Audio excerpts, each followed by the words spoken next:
কষ্ট করে আপনাদের আর ম্যাঙ্গো লাসি খেতে বাইরে যেতে হবে না, বাসায় খুব সহজে তৈরি করে ফেলতে পারবেন। তো চলুন দেখে আসি কিভাবে খুব সহজে ম্যাঙ্গো লাসি তৈরি করা যায়। হ্যালো, আসসালামু আলাইকুম সবাইকে। আমি বাংলাদেশি ব্লগার সুরাইয়া বলছি। যেখান থেকে আমার ভিডিওটি দেখছেন, আশা করছি সবাই সুস্থ আছেন, ভালো আছেন।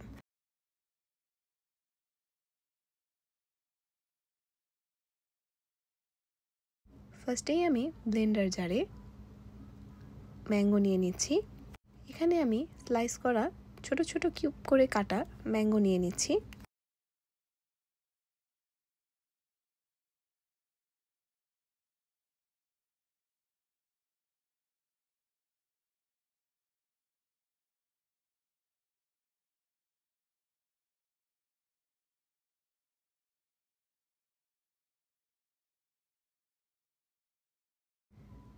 তারপর আমি এখানে টক দই নিয়ে নিচ্ছি পরিমাণ মতো।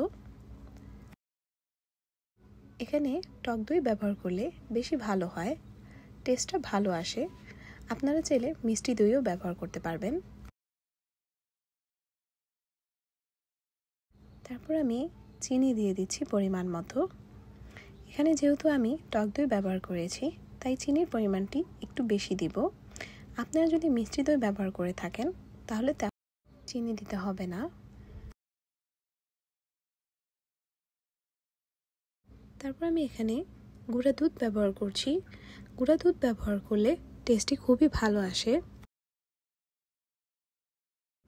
দেন আমি এখানে লিকুইড দুধ ব্যবহার করছি।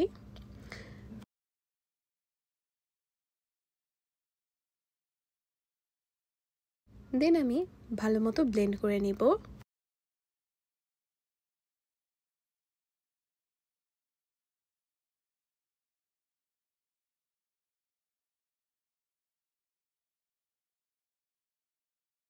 ভালো মতো ব্লেন্ড করা হয়ে গেলে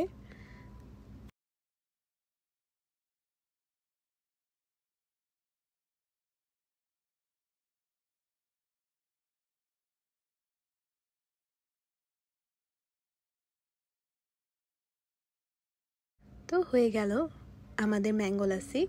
এই গরমে আপনারা ট্রাই করে দেখতে পারেন বাসায়। আপনাদের কাছে আশা করি খুবই ভালো লাগবে।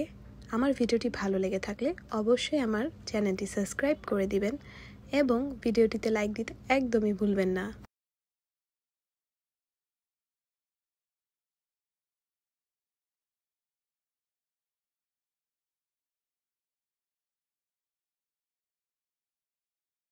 দেন আমি উপর থেকে বাদাম এবং কিশমিশ দিয়ে পরিবেশন করে নিচ্ছি আমাদের ঠান্ডা ঠান্ডা ম্যাঙ্গো লাসি। আর কষ্ট করে আপনাদের বাইরে যেতে হবে না, বাসায় খুব সহজে খুব জলদি অল্প পরিমাণ উপকরণ দিয়ে আপনারা রেডি করে ফেলতে পারবেন ম্যাঙ্গো লাসি।